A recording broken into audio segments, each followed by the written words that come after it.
Assalamualaikum warahmatullahi wabarakatuh.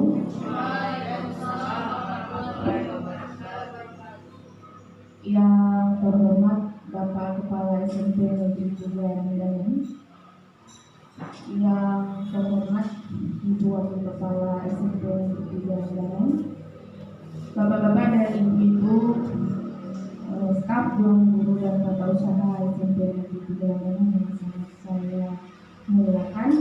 Alhamdulillah, puji syukur marilah sama-sama kita panjatkan kehadirat Allah Subhanahu wa Ta'ala, Tuhan yang Maha Esa, atas izin dan kuasa Allah sehingga hari ini kita masih diberikan kesehatan, kesempatan, kekuatan guna menghadiri kegiatan diseminasi pemahaman dan pengalaman dalam menerapkan budaya positif. Kegiatan ini adalah satu tugas yang dibebankan kepada saya, seorang calon guru penggerak Kabupaten Purwokerto, di mana saya ditugaskan untuk berbagi apa yang saya pelajari di modul 1.4 materi tentang budaya positif. Jadi aksi nyatanya saya harus melakukan diseminasi. Tak lupa pula sholawat serta salam mari sama-sama kita haturkan kepada junjungan kita Nabi besar Muhammad SAW. Semoga curahan rahmat yang ada di pundak beliau akan tetap sampai kepada kita yang masih setia dengan ajaran-ajaran beliau. Baiklah, Bapak dan Ibu, tujuan saya melaksanakan diseminasi ini bukan semata-mata untuk menggurui, tidak, tapi di sini kita belajar bersama-sama. Apa yang saya pelajari yang di modul 1.4 itu saya berbagi dengan Bapak dan Ibu semua. Yang pertama saya ucapkan selamat datang Bapak dan Ibu guru hebat yang ada di SMP Negeri 3 Randangan. Di sini mari kita sama-sama berkolaborasi dan berinovasi dalam mewujudkan budaya positif di SMP Negeri 3 Randangan sesuai dengan moto komunitas SMP Negeri 3 Randangan, yaitu Stempira Strong Team. Jadi ini saya kutip dan saya sisipkan di tugas saya bahwa kita punya komunitas belajar dan komunitas kita sudah ada di platform Merdeka Mengajar. Mudah-mudahan setelah selesai saya melakukan diseminasi ini, akan lebih banyak pengikut kita di komunitas. Nah, mengawali kegiatan hari ini, alangkah baiknya kita buka dengan icebreaking dulu supaya tidak tegang. Saya berkerut ini muka.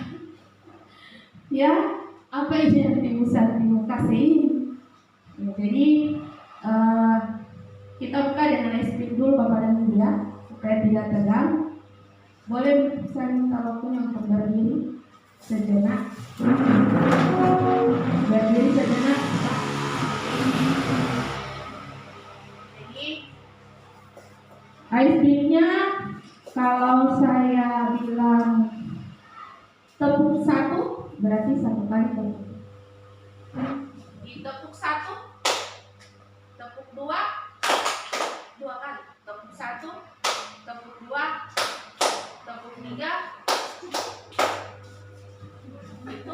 Itu kalau saya bilang tepuk berarti bertepuk. Tapi kalau saya bilang satu tidak bertepuk, cuman dibilang satu. Mari menyebut satu. Bisa ya Pak Bapak dan Ibu ya? Oke. Saya coba. Tepuk satu, tepuk satu, tepuk satu, satu. Jadi itu dikonsentrasi. Jadi pas saya bilang satu, tidak langsung ungkapkan sebut angka satu, tidak diam, tapi tidak menepuk. Iya, saya ulangi Pak ya.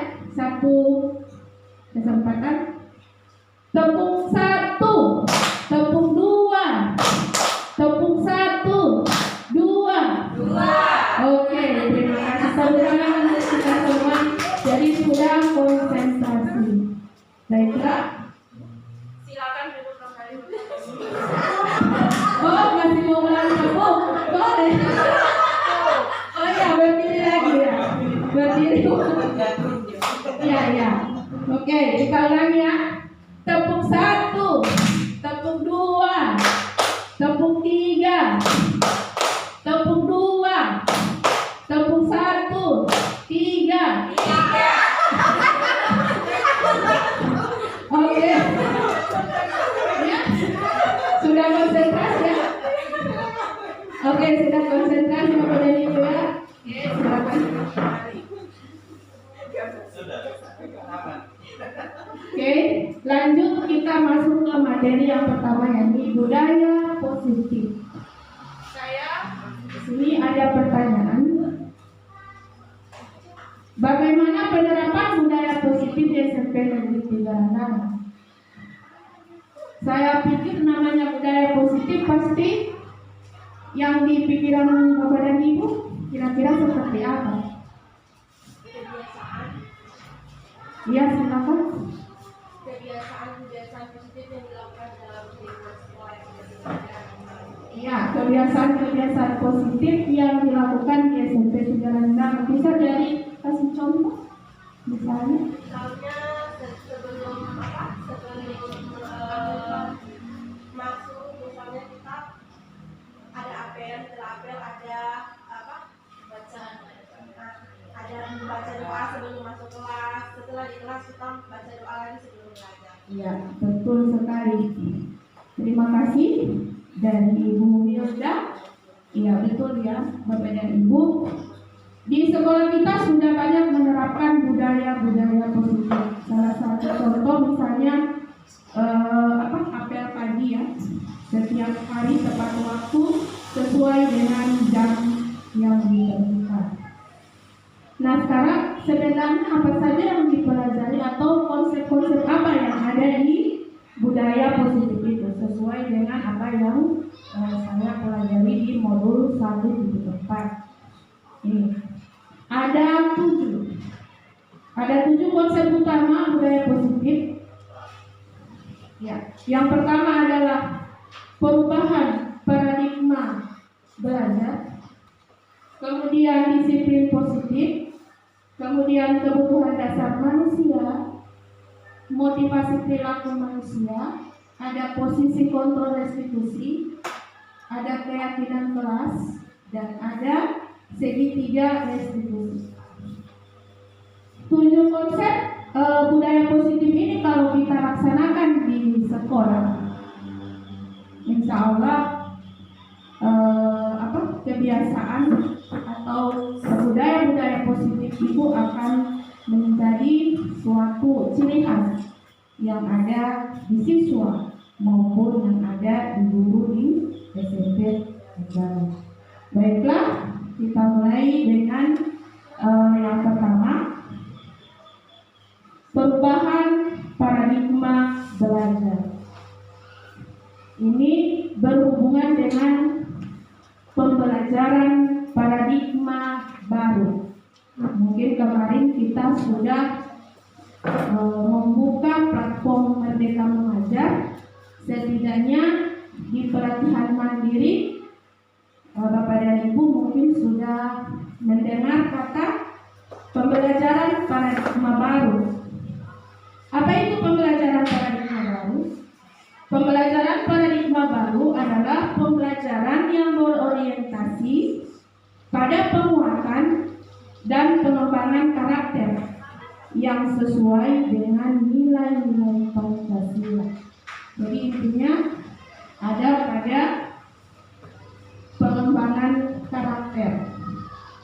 Apa ciri khas dari pembelajaran paradigma baru? Pembelajaran paradigma baru itu memastikan praktik pembelajaran yang berpusat pada murid, di mana setiap murid belajar sesuai dengan kebutuhan dan tahap perkembangannya. Jadi itu. Kenapa saya kasih warna merah ini berpusat pada murid? Karena kita kembali lagi ke filosofi pendidikan Ki Hajar Dewantoro. Filosofi pendidikan Ki Hajar Dewantoro yang kita pelajari di PTN itu mengutamakan kepentingan pendidikan yang menuntun, bukan pendidikan yang menuntut. Jadi amanah KHD Hajar Dewantoro menyatakan bahwa pendidikan adalah menuntun murid dengan segala kodrat yang ada pada dirinya untuk mencapai kebahagiaan seluas-luasnya, baik dia sebagai individu maupun sebagai anggota masyarakat. Jadi itu menuntun, bukan menuntut. Ya.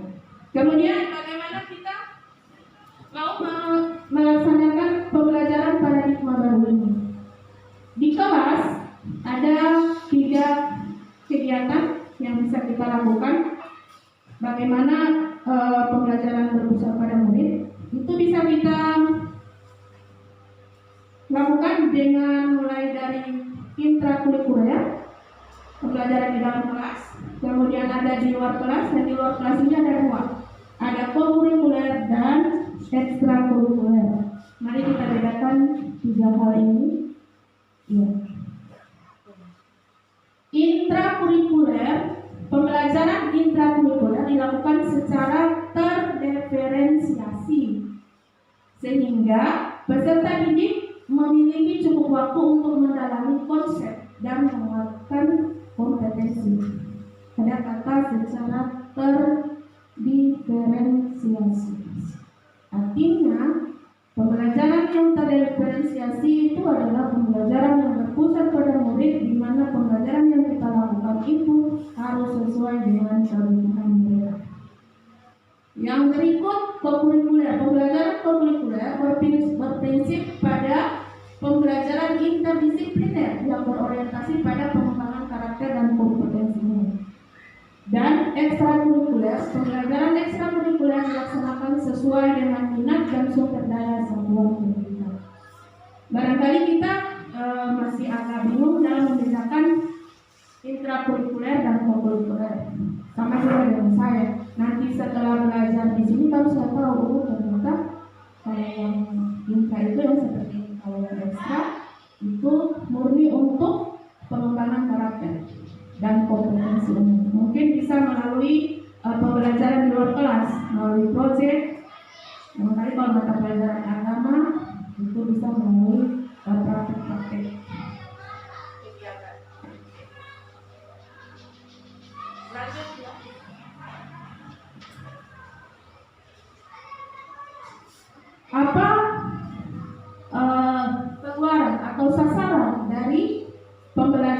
paradigma baru. Sasaran utamanya adalah profil pelajar Pancasila. Ada 6 elemen profil pelajar Pancasila. Mungkin ini juga sudah tidak asing lagi kan? Ya, ada 6 elemen profil pelajar Pancasila, yakni ada mandiri. Ini dulu yang pertama, beriman dan bertakwa kepada Tuhan Yang Maha Esa dan berakhlak mulia, berkebinekaan global, bergotong royong, kreatif, bernalar, kritis, mandiri. Nah, apakah dalam setiap pembelajaran yang kita laksanakan di kelas itu harus seluruh 6 elemen ini ada? Tidak ya, Bapak dan Ibu, tidak. Ini luaran 6 profil pelajar Pancasila ini biar sampai di SMA itu baru bisa dapat semua pun sudah cukup lumayan. Apalagi kalau yang dari SD atau yang SMP. Jadi ketika kita membuat satu model pembelajaran di kelas, mari kita sisipkan pembelajaran kita di karakter yang mana, profil pelajar yang mana yang kita utamakan. Jadi tidak mesti harus semua ini ada. Di tiap jenjang, di fase-fase itu bertahap untuk luaran profil pelajar Pancasila.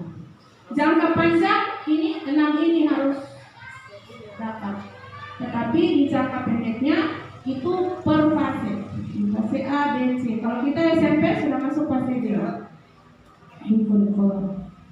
Barangkali ini sekedar untuk perubahan paradigma belajar. Yang pertama. Kemudian konsep yang kedua di budaya positif adalah disiplin positif. Ini yang menarik. Disiplin positif. Sudah dia bilang disiplin positif lagi katanya. Ini kata disiplin itu selalu dihubungkan dengan tata tertib, teratur, dan kepatuhan pada peraturan. Pasti itu ya, bukan ini. Kata disiplin juga sering dihubungkan dengan hukuman. Dan itu kita sudah buat. Tidak disiplin pasti langsung dengan hukuman. Seharusnya tidak seperti itu. Tabel yang ini itu tidak dilaksanakan harusnya. Jangan ketika kita menerapkan disiplin, harus ketika siswa tidak disiplin langsung dengan hukuman. Apa sebenarnya disiplin positif itu? Disiplin positif dalam diri seseorang itu digunakan untuk mengontrol dan menguasai diri untuk memilih tindakan yang mengacu pada nilai-nilai positif. Jadi sekarang ada mungkin di media sosial, Bapak dan Ibu sering melihat ada siswa terlambat tidak dihukum ya, tapi sanksinya apa? Mungkin hafal ayat kursi, ya.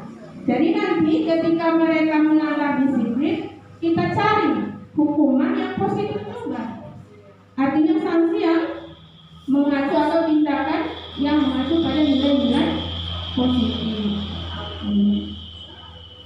Yang berikut, apa tujuan menciptakan disiplin positif dalam diri murid? Tujuan menciptakan disiplin positif dalam diri murid adalah agar mereka bisa berperilaku sesuai dengan nilai-nilai kebajikan universal dan memiliki motivasi intrinsik bukan ekstrinsik. Yang Ibu Wilda bahasa Indonesia tidak paham ya, intrinsik dengan ekstrinsik. Mungkin bagi kita yang non bahasa, apa ini intrinsik dan apa itu ekstrinsik? Nanti kita belajar sama-sama. Kira-kira Bu Ida bisa menjelaskan yang intrinsik itu? Motivasi intrinsik itu motivasi yang ada dalam diri seorang, sedangkan yang bukan ekstrinsik itu berarti dia dari luar. Oke, jadi yang intrinsik itu ya, yang ada dari luar diri seorang. Jadi dia termotivasi akibat dipengaruhi oleh orang lain, itu yang ekstrinsik. Tetapi kalau yang intrinsik berarti dia dari diri sendiri termotivasi. Jadi itu tujuan menciptakan disiplin positif dalam diri murid. Nah sekarang ada nilai-nilai kebajikan universal. Baru DPK saja nilai-nilai kebajikan universal. Sebenarnya apa itu nilai-nilai kebajikan?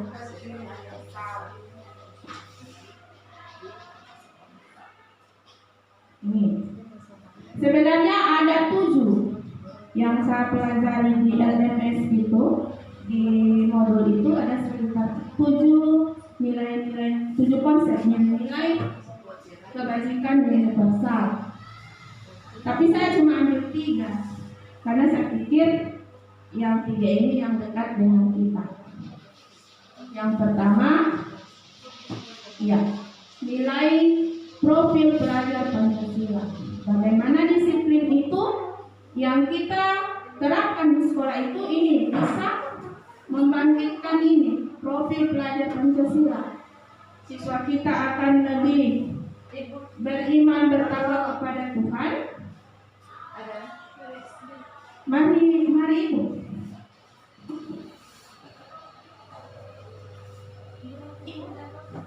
Ya, mari silakan. Jadi ada profil pelajar Pancasila ini 6 elemen ini. Dengan kita menerapkan disiplin positif, diharapkan 6 elemen ini bisa muncul dalam diri murid. Kemudian ada nilai kebijakan universal kebajikan, ya, nilai kebajikan bukan kebijakan. Kebajikan universal menurut Ibu Primarius atau disebut dengan program PYP. Di sini ada yang disebut dengan toleransi, rasa hormat, integritas, mandiri, menghargai, antusias, empati, keingintahuan, kreativitas, kerjasama, percaya diri, dan komitmen.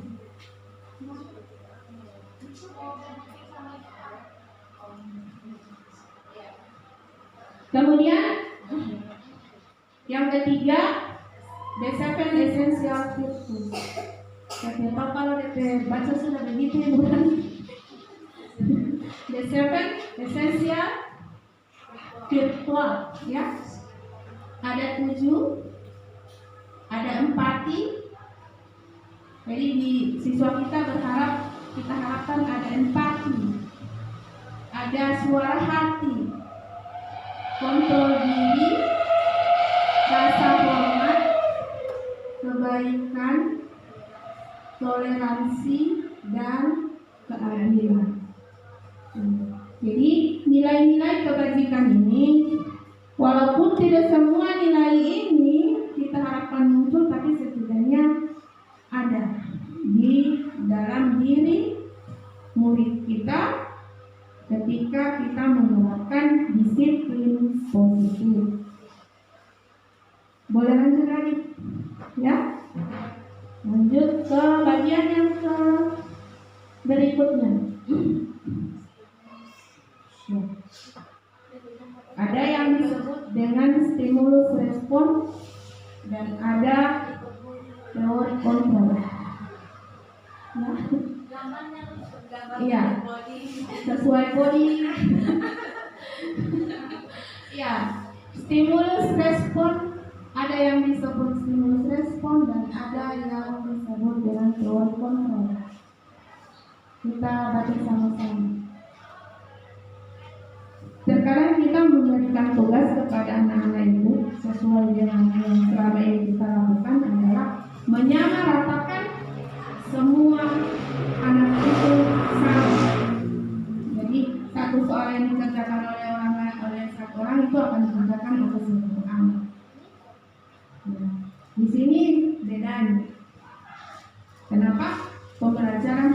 terdeferensiasi. Stimulus respon. Realitas. Kebutuhan kita sama. Itu di teori stimulus respon mengatakan bahwa semua orang itu punya kebutuhan yang sama. Padahal kenyataannya di teori kontrol kebutuhan kita itu berbeda. Kemudian di stimulus respon semua orang melihat hal yang sama. Padahal setiap orang memiliki gambaran yang berbeda. Begitu juga dengan murid-murid kita. Ketika kita memberikan tayangan video atau apa di kelas, mereka kan kita beranggapan bahwa mereka harus tahu ini yang di tayangan video ini. Misalnya profil Insinyur Soekarno kita tayangkan. Semua kita berharap siswa itu harus tahu dengan profil itu. Padahal setiap anak itu punya gambaran yang berbeda. Yang berikut, kita berusaha mencoba mengubah orang agar berpandangan sama dengan kita. Apakah masih ada seperti itu? Pasti ya, itu kita laksanakan sekarang, Sebelum saya belajar ini, saya orangnya nomor 1, saya harus siswa saya itu harus sama dengan pandangannya dengan saya. Apa yang saya mau, kamu harus ikut. Padahal kita berusaha di teori kontrol, kita berusaha memahami pandangan orang lain tentang dunia. Yang berikut, di stimulus respon, perilaku buruk dilihat sebagai suatu kesalahan. Ketika anak melakukan perilaku buruk, pasti kita langsung bilang salah. Padahal di teori kontrol, semua perilaku memiliki tujuan. Ketika ada anak yang berperilaku buruk, terkadang kita langsung hukuman tanpa kita mencari tahu dulu sebenarnya kenapa dia berperilaku buruk. Pasti apa tujuan dia melakukan itu. Itu di teori kontrol. Kemudian sebelum lanjut, terima kasih kehadiran Ibu Kep SD dengan staf guru SDN 06 sudah bergabung dengan saya. Saya lanjut Ibu Kep ya. Selanjutnya, orang lain bisa mengontrol saya kalau di stimulus respon. Kalau di teori kontrol, hanya Anda yang bisa mengontrol diri Anda. Jadi diri kita sendiri yang bisa mengontrol diri. Begitu juga dengan murid, ya. Yang bisa mengontrol dirinya ya dirinya sendiri. Gitu. Kemudian, saya bisa mengontrol orang lain. Kalau kita merasa dewasa, seorang guru pasti bisa mengontrol murid. Padahal di teori kontrol, Anda tidak bisa mengontrol orang lain. Kemudian, stimulus berikutnya, pemaksaan ada pada saat bujukan gagal. Kemudian teori kontrolnya harusnya ada kolaborasi dan konsensus menciptakan pilihan-pilihan baru. Terkadang kita butuh memaksa, kalau tidak dipaksa tidak terjadi. Tetapi di teori kontrol itu tidak ada paksaan, yang ada adalah kolaborasi, kerjasama, berdialog dengan siswa untuk menciptakan pilihan-pilihan apa yang bisa dia lakukan untuk menyelesaikan tugas yang diberikan. Kemudian model berpikir menang kalah. Terkadang ketika kita bisa menguasai orang lain, kita menang, orang lain kalah. Itu di respon. Tetapi di teori kontrol tidak ada berpikir menang kalah, yang ada menang-menang. Ini mengenai baru itu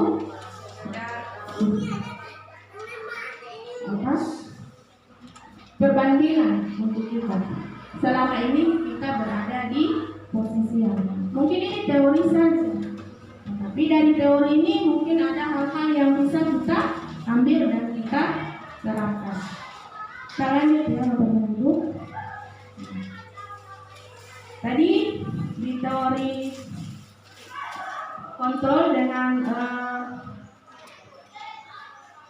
yang di sini ya, stimulus respon dengan teori kontrol. Di sini ada kalimat dan perilaku buruk dilihat sebagai suatu kesalahan. Semua perilaku memiliki tujuan. Saya garis bawah itu. Terkadang ada siswa atau murid yang berperilaku buruk dianggap itu suatu kesalahan. Padahal barangkali ada kebutuhannya yang belum terpenuhi, sehingga dia membuat satu kesalahan. Apa saja kebutuhan yang ada pada manusia? Ini pun dipelajari di budaya positif. Ada 5 kebutuhan dasar manusia. Jadi murid kita pun manusia. Karena dia manusia, jadi dia butuh 5 kebutuhan. Yang pertama adalah kebutuhan bertahan hidup atau survival. Bagaimana dia bisa hidup. Kemudian ada kebutuhan kesenangan. Ada kebutuhan cinta dan kasih sayang. Ada penguasaan dan ada kebebasan. Apa beda dari 5 kebutuhan ini? Saudara, kebutuhan bertahan hidup atau survival itu identik dengan kebutuhan bertahan hidup, misalnya kesehatan, rumah dan makanan, kebutuhan biologis sebagai bagian dari reproduksi, dan kebutuhan untuk merasa aman. Mungkin di guru SD saya kasih contoh, mungkin ada anak yang merampas makanan temannya. Ya, sebagai guru kita kan pasti langsung menghukum. Ya, bahkan tidak segan-segan kita langsung memukul anak yang merampas makanan temannya.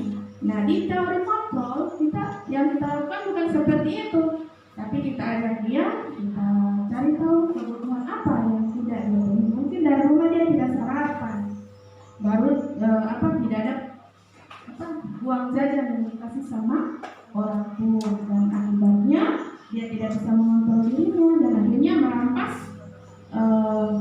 bekal yang dimiliki oleh itu. Kemudian yang kedua, kebutuhan akan cinta dan kasih sayang. Kebutuhan akan perasaan diterima oleh kelompok atau komunitasnya. Love and belonging. Bahasa Inggris ya. Kebutuhan ini meliputi keinginan untuk tetap berhubungan dengan orang lain seperti teman, keluarga, dan rekan kerja. Kemudian kebutuhan akan kebebasan. Kebutuhan akan kebebasan atau kebutuhan membuat pilihan. Murid diberi kesempatan membuat pilihan dan bertanggung jawab atas pilihannya.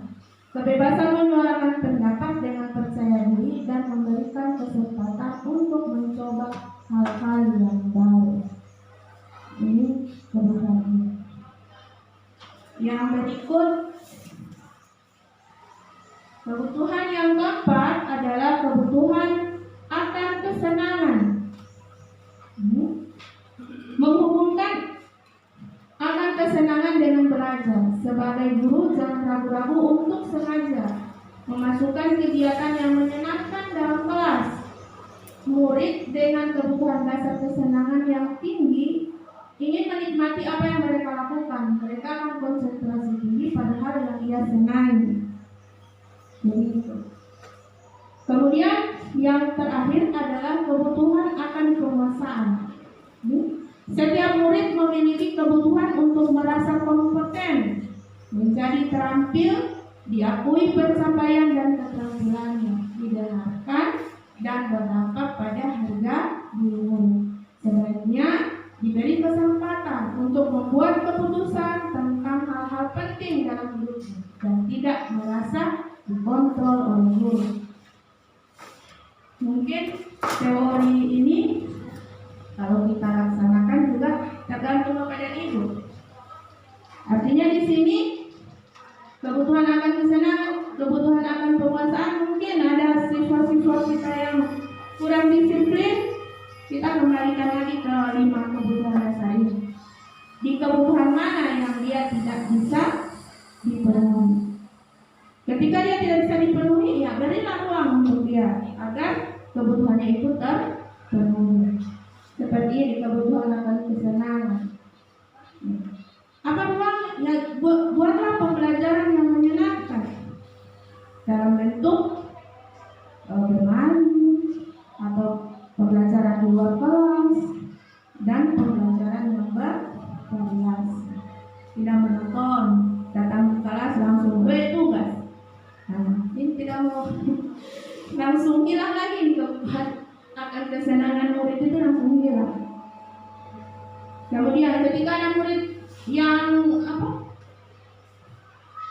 cenderung menguasai di kelas, misalkan ada yang begitu, kasihlah kesempatan dia untuk membuat hal apa yang ingin dia lakukan kepada teman-temannya, bisa mungkin yang hal-hal yang positif, jangan yang negatif. Saya lihat di guru-guru SMP banyak kejadian itu, ya saya ingin begitu kan. Padahal kita kembalikan lagi sebagai guru kita harus tahu ini. Ilmunya ini ada 5 kebutuhan. Kalau kita pahami 5 kebutuhan, insya Allah tidak marah-marah lagi, tidak malas. Di sini, so sarapan. Atau kenapa masuk jadi ketua kelas?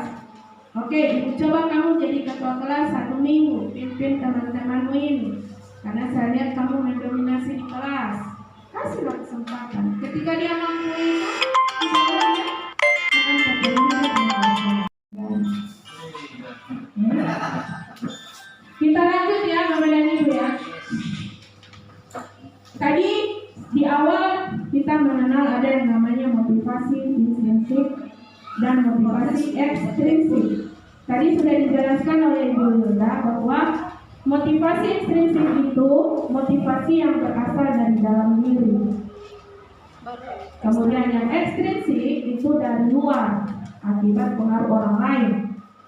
Nah sekarang menurut Diane Bosen, ini tidak tahu siapa, seorang ahli psikologi ya, motivasi perilaku manusia itu ada 3. Yang pertama, untuk menghindari ketidaknyamanan atau hukuman. Yang kedua, untuk mendapatkan imbalan atau penghargaan dari orang lain. Dan yang ketiga, untuk menjadi orang yang mereka inginkan dan menghargai diri sendiri dengan nilai-nilai yang mereka percaya. Kira-kira dari 3 motivasi ini Bapak dan Ibu, yang mana yang intrinsik dari dalam?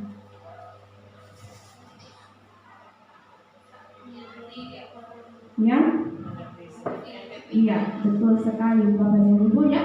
Jadi yang intrinsik itu motivasi dari dalam yang kita berharap, selain kita sebagai guru dan siswa, kita berharap ketika kita termotivasi itu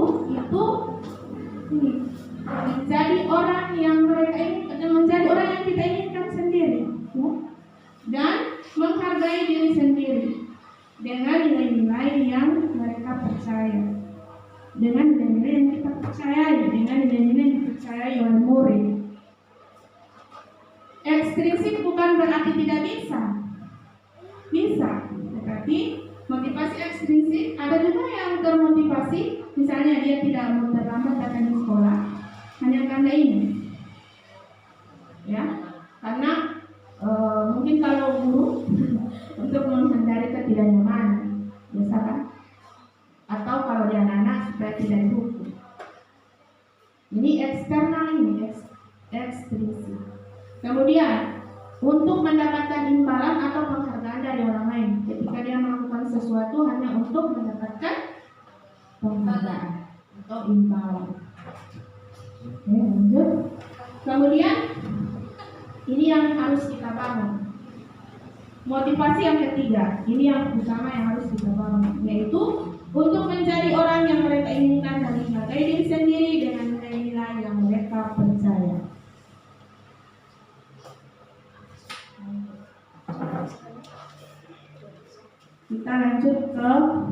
5 posisi kontrol restitusi.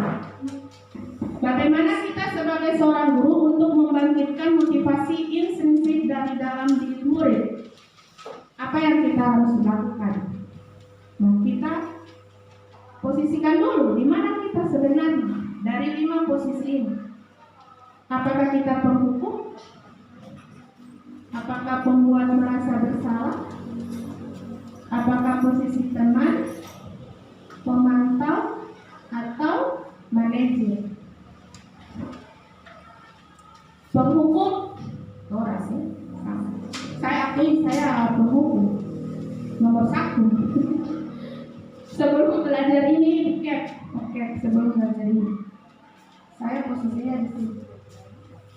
Posisi kedua ini membuat merasa bersalah. Nah, apa beda posisi ini? Kita lihat, dan nanti setelah kita belajar 5 posisi ini, kita bisa menilai diri sendiri. Bapak dan Ibu bisa menilai berada di posisi yang mana.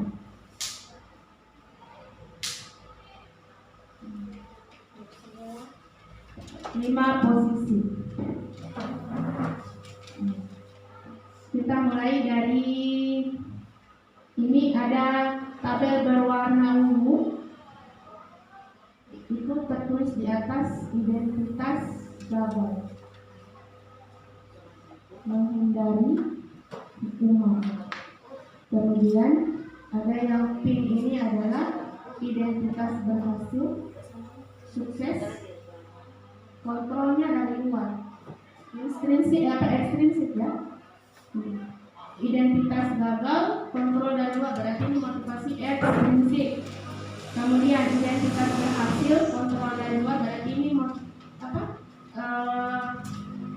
motivasi ekstrinsik. Kemudian ini identitas berhasil atau sukses, ini kontrol intrinsik. Sekarang ada di mana Bapak dan Ibu? Apa yang penghukum, membuat orang merasa bersalah, di teman, pemantau, atau manajer? Kita lihat apa yang biasanya guru perbuat di posisi penghukum: menghardik, menunjuk-nunjuk, menyakiti, menyindir. Penghukum. Ya. Yang berikut, membuat orang merasa bersalah, berceramah dan mengatakan seharusnya bla bla bla bla bla bla. Bapak kecewa sekali dengan kamu ini, ibu kecewa sekali dengan kamu ini.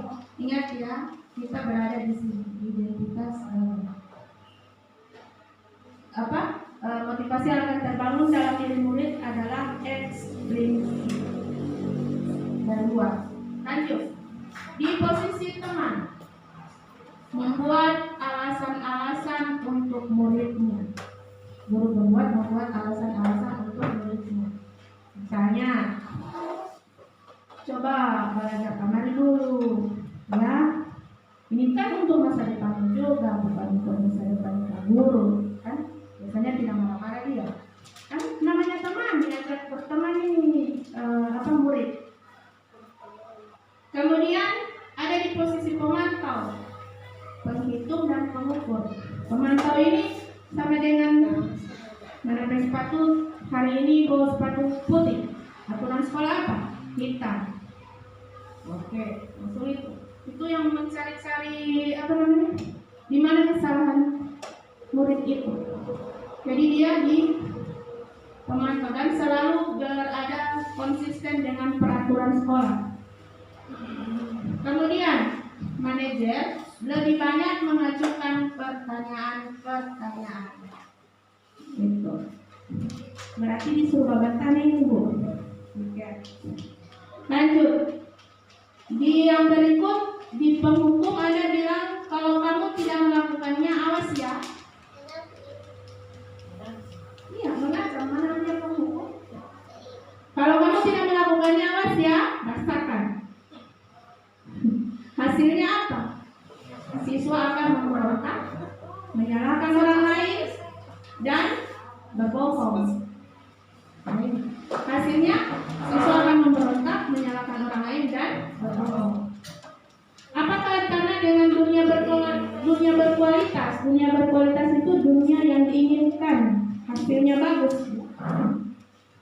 Murid akan mengatakan guru di luar dunia berkualitasnya. Dia akan menganggap bahwa pembelajaran dengan guru posisi ini tidak baik, tidak berkualitas. Yang berikut, murid akan berkata, biarkan saja, nanti juga marah-marah lagi. Enggak bilang kalau poin bu. Ya, mari kita hindari secara pelan-pelan. Kemudian, apa dampaknya pada murid? Dampaknya dia akan mengulangi kesalahan. Kemudian membuat orang merasa bersalah. Kamu sudah tahu, ibu lelah sekali mengatakannya, ibu stres, dan terus. Yang berikut, hasilnya apa? Siswa akan menyembunyikan dan menyangkal, kemudian dia akan berbohong. Supaya itu tidak kasih salah kita, mending kita akal saja. Yang berikut, murid meletakkan guru di dalam dunia berkualitas. Dia menjadikan kita panutan. Tetap beda dengan yang penghukum. Kemudian dia akan selalu berkata, maafkan saya bu. Dan dia akan merasa rendah diri. Bagaimana dengan teman? Yang dua ini tidak dianjurkan kalau di psikologi dosen tadi, dia ada dosen. Tidak dianjurkan ini. Tapi kami serta-merta kita hilangkan secara perlahan-lahan. Lanjut ke ini, identitas berhasil. Dalam posisi teman, ayolah lakukan demi ibu. Masa kamu tidak mau? Ingat tidak, bapak pernah bantu. Hasilnya ketergantungan. Ya, nanti Pak mau suruh baru dia mau berbuat. Kemudian murid meletakkan guru sebagai orang yang sangat penting di dunia berkualitas. Tanpa sepertujuan guru dia tidak akan melakukan. Yang berikut, saya pikir bapak ibu teman saya, ternyata begitu. Kemudian dampak pada murid apa? Dia menjadi orang yang lemah, tidak mandiri, kemudian tergantung. Yang berikut, posisi pemantau.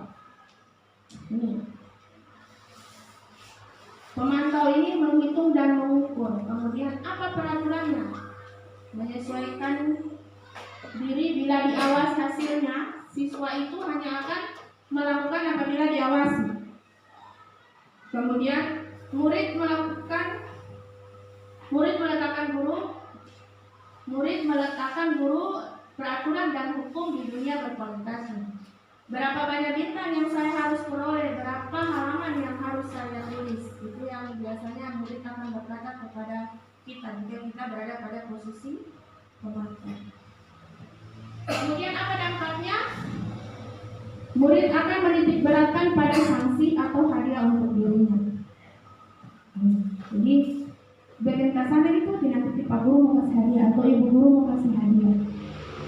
Selama tidak sesuai dengan apa yang kita inginkan, maka kita beranggapan bahwa itu tidak bagus. Seharusnya tidak seperti itu. Sehingga dampak pada murid ini, dia akan menitik beratkan pada sanksi. Jadi ketika dia tidak melakukan, maka dia tidak sanksi atau hadiah untuk dirinya. Kemudian ini yang terakhir, ini yang dianjurkan oleh psikologi yang diagnosis. Jadi kita berada pada posisi manajer. Guru berbuat yang pertama mengajukan pertanyaan-pertanyaan. Jangan bosan mengajukan pertanyaan. Kalau sampai pertanyaan yang paling detail pun kita harus ajukan ketika ada siswa yang melakukan kesalahan. Yang berikut, apa yang kita yakini, apa yang bisa kau kerjakan untuk memperbaiki masalah ini. Ini guru akan berkata itu kepada siswanya. Ketika ada siswa yang melakukan kesalahan, sedapat mungkin kalimat ini yang kita ajukan. Kemudian hasilnya dia akan menguatkan pribadinya. Kaitan dengan dunia dunia berkualitas, murid meletakkan dirinya sebagai individu yang positif dalam dunia berkualitas. Kemudian murid akan berkata, bagaimana caranya saya bisa memperbaiki keadaan. Dampaknya mengevaluasi diri, bagaimana cara memperbaiki diri. Ini ketika kita berada di posisi manajer. Tapi posisi manajer bukan tidak bisa dilaksanakan, bisa dilaksanakan, memang ada kesulitannya dan butuh waktu yang lama. Bagaimana seorang manajer untuk melakukannya? Diawali dengan yang disebut seorang guru yang memiliki posisi manajer itu mengawali kegiatannya dengan membangun keyakinan sekolah atau membangun keyakinan kelas. Mengapa keyakinan kelas? Mengapa tidak peraturan kelas saja? Seseorang akan lebih tergerak dan bersemangat untuk menjalankan keyakinannya daripada hanya sekedar mengikuti serangkaian peraturan tertulis tanpa makna. Murid-murid pun demikian. Mereka perlu mendengarkan dan memahami arti sesungguhnya tentang peraturan-peraturan yang diberikan. Apa nilai-nilai kebajikan di balik peraturan tersebut? Apa tujuan utamanya dan menjadi tidak tertarik atau takut sehingga hanya sekedar mengikuti serangkaian peraturan-peraturan yang mengatur mereka tanpa memahami tujuan mulianya. Terkadang kita buat di kelas, dilarang ribut, dilarang main HP dan seterusnya. Dan itu biasanya kita tulis di kelas sebagai peraturan. Padahal yang seharusnya bukan peraturan, tetapi keyakinan.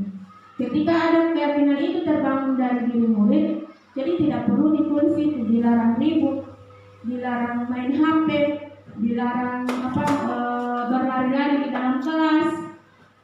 Jadi akan hilang itu kata-kata dilarang. Yang ada adalah semua butuh kenyamanan dalam belajar. Jadi ketika kita membuat keyakinan semua butuh kenyamanan dalam belajar, maka anak yang terbangun motivasi intrinsiknya itu dia pasti tidak akan ribut, tidak akan kejar-kejaran di dalam kelas dan seterusnya. Membangun ini butuh proses, tidak serta-merta membalikan telapak tangan. Saya saja sekarang masih cari-cari DP bagaimana dia punya untuk melakukan itu di kelas.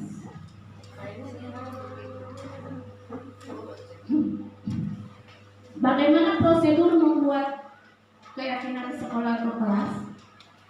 Yang pertama, curah pendapat tentang peraturan yang perlu disepakati di sekolah atau kelas. Mencatat semua masukan-masukan para murid, warga sekolah di papan tulis atau di kertas besar. Yang ketiga, menggunakan kalimat positif. Contoh, berjalanlah di koridor kelas. Itu kalau ada kalimat negatif, jangan lari-lari di koridor kelas. Yang berikut, mengajak warga sekolah dan murid-murid untuk menemukan nilai kebajikan atau keyakinan yang dituju pada peraturan tersebut. Sebaiknya keyakinan sekolah atau kelas tidak terlalu banyak, bisa berkisar antara 3 sampai 7 prinsip keyakinan.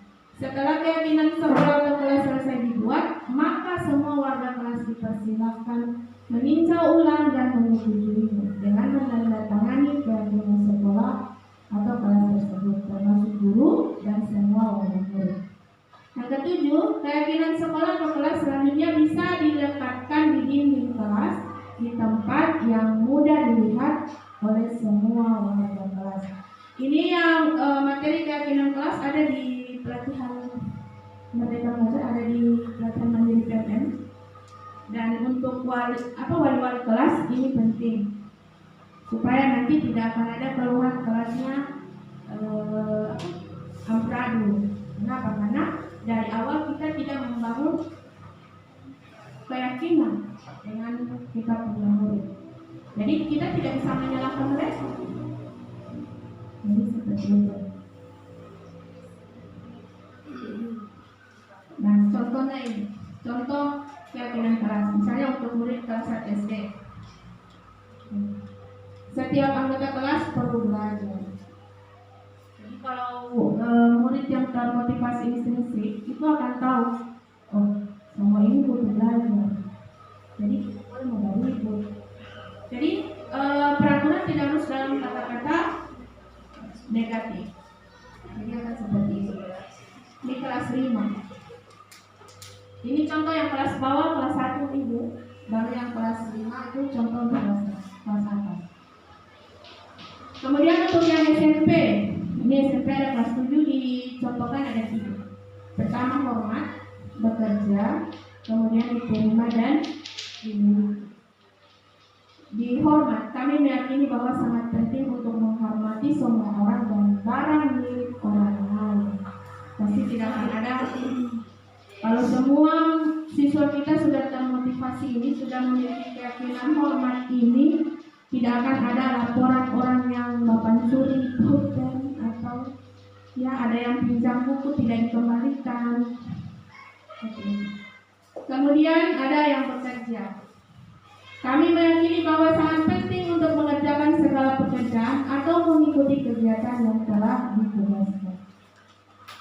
Dan yang terakhir, diterima dan dimiliki. Kami meyakini bahwa sangat penting untuk merasa diterima pada suatu kelompok dan saling peduli satu dengan yang lain. Ini contoh keyakinan. Untuk materi keyakinan lebih lanjut itu ada di pelatihan mandiri PMM. Apa yang akan kita lakukan ketika ada murid yang melanggar? Bukan kita tidak boleh melakukan hukuman atau sanksi.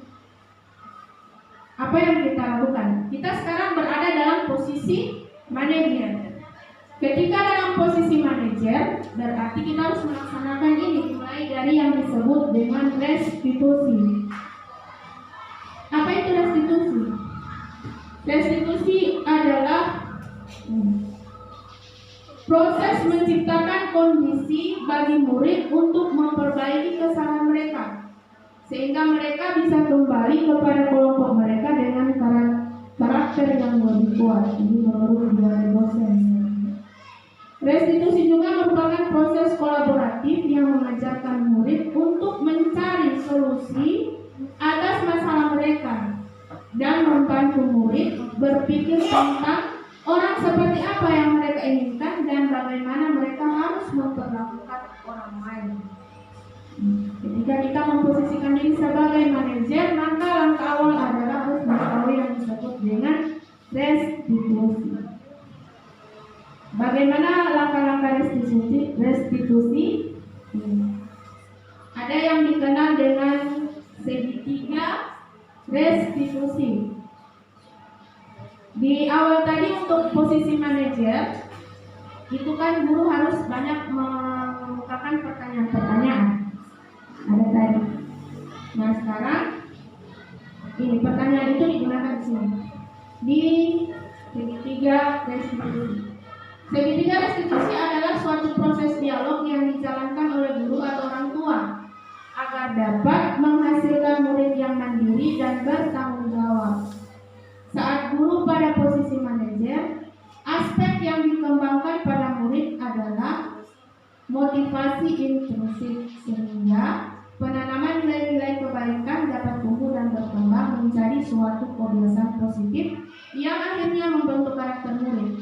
Proses dialog ini terdiri dari 3 langkah yang digambarkan pada ketiga sisi segitiga restitusi.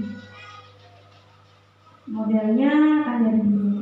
Jadi kalau ada murid yang melakukan kesalahan, kita dalam posisi manajer, maka kita harus mengikuti langkah-langkah segitiga restitusi. Langkah pertama yang ini berada di bagian bawah dasar segitiga. Kita yang pertama adalah menstabilkan identitas dengan mengajukan pertanyaan seperti ini. Setiap orang pasti pernah melakukan kesalahan.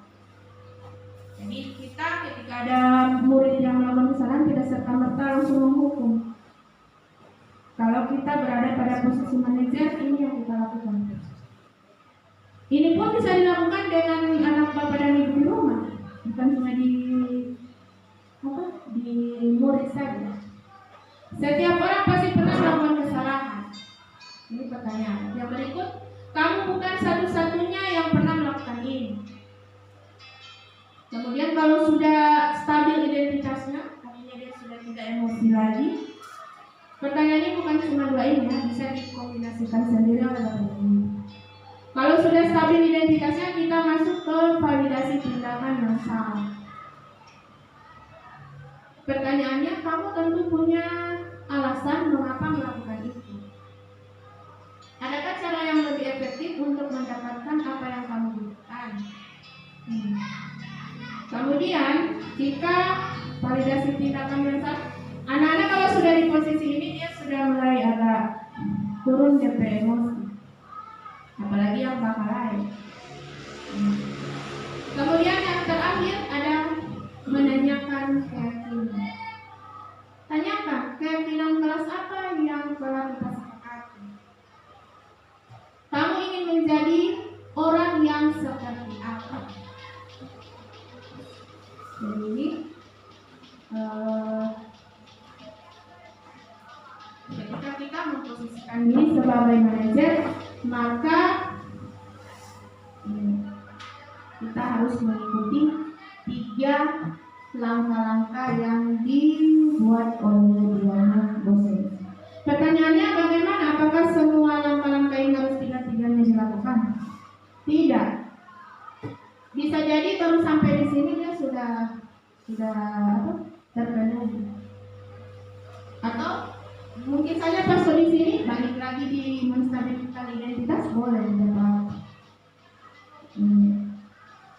Tetapi itu untuk kasus-kasus yang ringan yang biasa kita temui dalam kehidupan sehari-hari.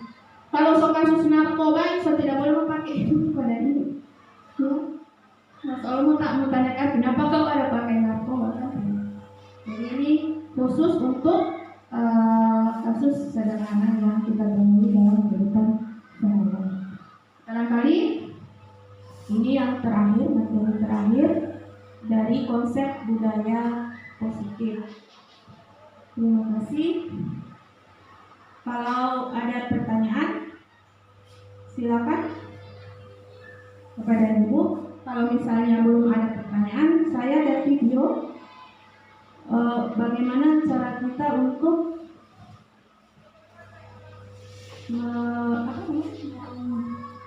menerapkan segitiga restitusi ini.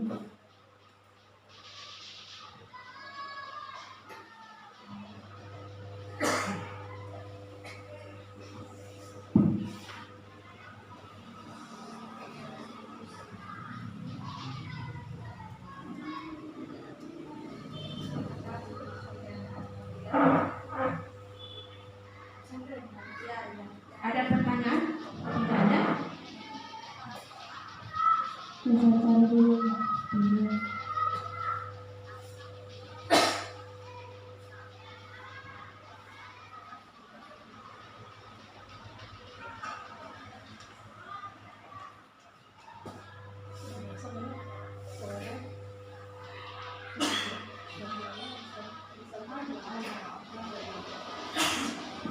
Sudah selesai? Ini sudah jawab? Sudah 42. 11:40. Selanjutnya jam 12.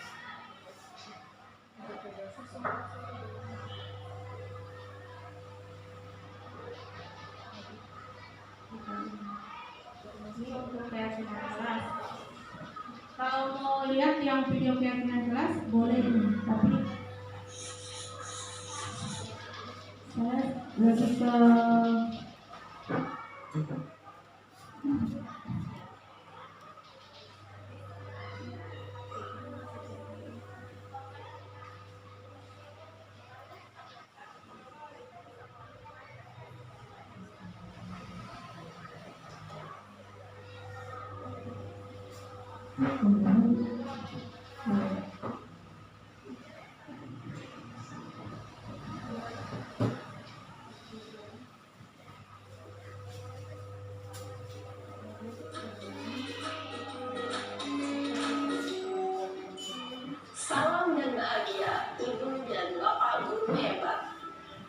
video kali ini kita akan membahas tentang salah satu program disiplin positif yang diterapkan di lingkungan sekolah yang dikenal dengan nama restitusi.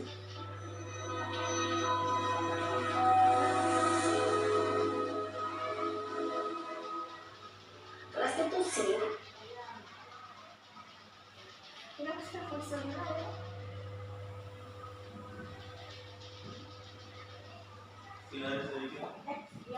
kedua sih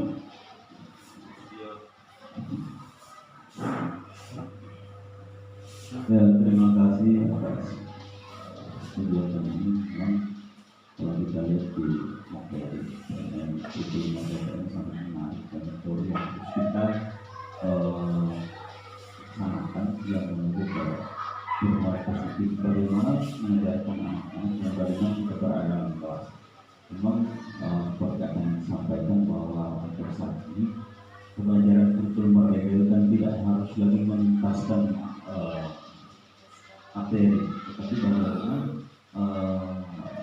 anak-anak ini bisa, kalau misalnya dia tidak tahu membaca sampai kelas 8-9 dia lihat ke sekolah itu bagaimana bisa tahu membaca sampai dia keluar dari sini.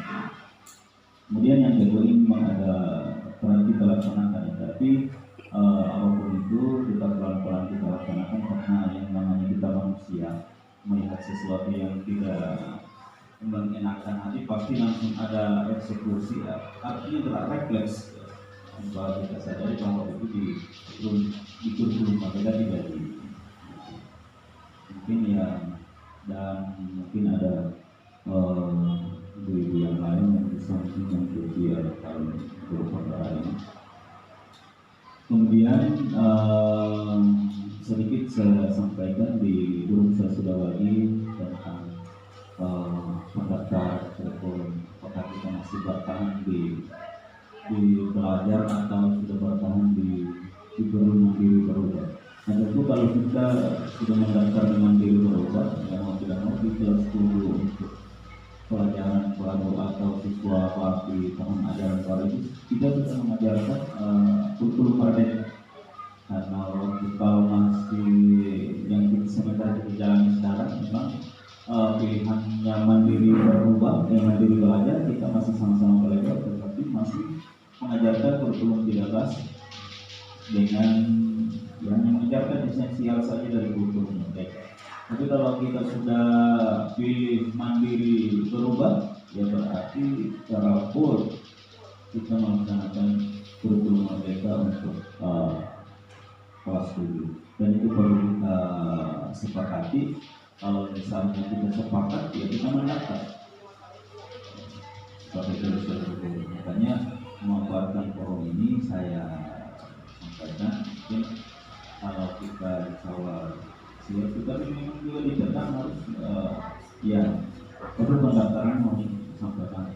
Nanti saya juga masih menunggu informasi dari teman-teman lain di mana kalau memang kita sudah yakin untuk pindah ke mandiri berubah, berarti segala sesuatu harus kita siapkan, termasuk dari PP-nya di seluruh. Tetapi semua sudah ada di dalam saksi, tinggal kita mencoba saja. Mungkin itu saja dari saya. Tetapi alhamdulillah kegiatan ini sangat baik menunjukkan motivasi kepada teman-teman bagaimana kita menjadikan serta dikat. Memang selama kita tidak ada duplikat. Di IKM ini sangat sekali berkaitan dengan duplikat dan masalah gelar dan masalah ini seperti apa yang akan kita lakukan. Tapi memang kita sangat butuh duplikat, tetapi memang kualitas SDM kita yang ada di Kabupaten Kuala itu untuk rata-rata tidak ada duplikat. Kemudian misalnya dari segitu saya ada kegiatan juga pertama terkait dengan kondisi guru yang ada di sekolah. Mungkin itu juga salah satu akan jadi penyampaian saya mungkin dari pegawai yang besok akan datang di kecamatan Rantangan dan bergabung menggarasi perwakilan dia dengan Rantangan. Insya Allah ini akan disampaikan kondisi guru kita yang ada di sini, termasuk guru kita, guru Bejas, insya Allah mungkin yang penyakit guru ahli mawar dan tidak lama lagi akan purnawati. Tentunya juga harus kita pikirkan bagaimana mencari kegiatan. Dan untuk pengumuman P3K sampai dengan saat ini belum ada yang sahabat dulu. Ya, katanya ini tanggal 6, tapi memang kita dari BKN dengan waktu yang ditentukan. Yang namanya informasi kita terima saja, tapi insya Allah tetap akan ada itu dan insya Allah hasilnya ada. Ya, mungkin hanya itu maksudnya. Terima kasih. Tadi dari Bapak Kepala Sekolah sangat berharap sekali bagi kita, ini pun kesepakatan dari Bapak dan Ibu. Bapak meminta apakah kita akan merubah kurikulum dari mandiri belajar ke mandiri berubah. Kita butuh kesepakatan. Kalau saran saya, karena kita sudah mempelajari pelatihan mandiri di PNM, kan Bapak dan Ibu sudah sampai, bahkan ada yang sudah sampai topik 12. Saran saya, mending kita mendaftar saja pakai di mandiri berubah, lanjut, supaya nanti di mandiri berubah itu kita kalau untuk contoh-contoh RPP, contoh-contoh aksi apa yang akan dilaksanakan di kelas, itu ada di PNM, ada banyak. Saya sudah membuka, cuma memang kita terkendalanya di Sapraska, sarana prasarana. Mungkin nanti kedepannya bisa dipikirkan bersama. Kan kita sudah belajar banyak materinya. Apa gunanya kita belajar banyak, kemudian aksinya tidak ada. Ya, jadi saya berharap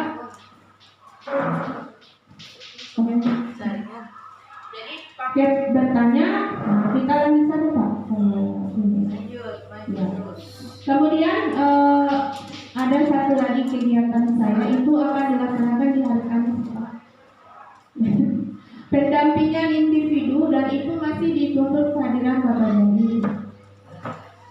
Jadi karena saya di sini sebagai guru penggerak, jadi saya kan berarti harus menggerakkan Bapak dan Ibu. Jadi kalau kemarin di pendampingan individu itu hanya saya sendiri yang mendampingi, kalau ini sudah dengan Bapak dan Ibu. Jadi apa yang akan kita bahas di hari Kamis itu adalah bedah visi misi sekolah. Selama ini bedah visi misi sekolah kita hanya dari tahun ke tahun itu diteruskan. Tidak, tanpa saya saja tidak tahu awalnya bagaimana membuat sebuah visi dan misi sekolah. Nah, karena kebetulan kita akan berpindah ke mandiri berubah, setidaknya nanti kita akan belajar sama-sama dengan Ibu Padu, dengan Ibu PP saya, pengajar praktik. Nanti kita akan belajar sama-sama bersama beliau dan melahirkan satu visi dan misi sekolah yang berharap visi misi sekolah itu mencakup semua. Bisa profil pelajar Pancasila yang kita inginkan ada di sekolah kita itu bisa bukan cuma jadi hiasan atau bagiannya, tapi benar-benar jadi kita punya visi tujuan ke depan. Ya, mungkin itu sebagai informasi. Jadwalnya hari Kamis pagi. Jadi saya mohon kesediaan dari Bapak dan Ibu meluangkan waktu pada kesempatan pagi Pak. Dari jam 9 hingga jam 10. Tergantung dari kehadiran Ibu Dekan. Ya, mungkin itu. Ada lagi pertanyaan dari Bapak dan Ibu? Tidak ada. Nah, untuk mengakhiri kegiatan ini saya diminta untuk merefleksi. Jadi refleksinya dalam bentuk video. Jadi saya merekam di paket Pak. Merekam tiba ada kasih komentar tentang diseminasi tadi dari kalangan dan 2 orang guru, Ibu Ibu Wilda, bisa cuma mau bilang kamari materi yang gitu, bisa ya? Tidak sampai 10 menit, ya sampai cepat. Satu lagi karena 2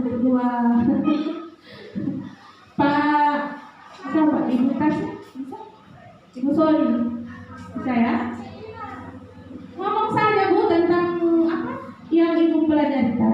Ibu Dena tentang saya intinya menilai apa yang saya sampaikan gitu.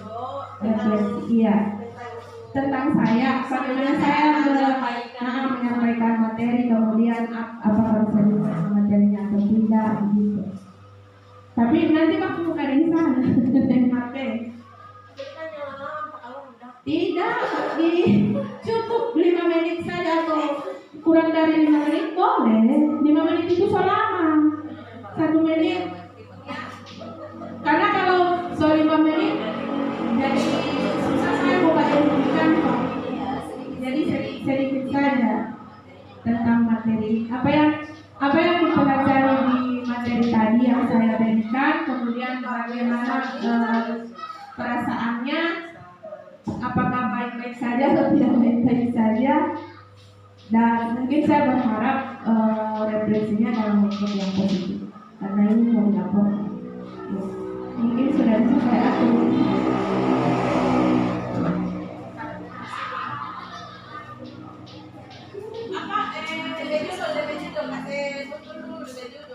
Judul apa? Tunggu tayang itu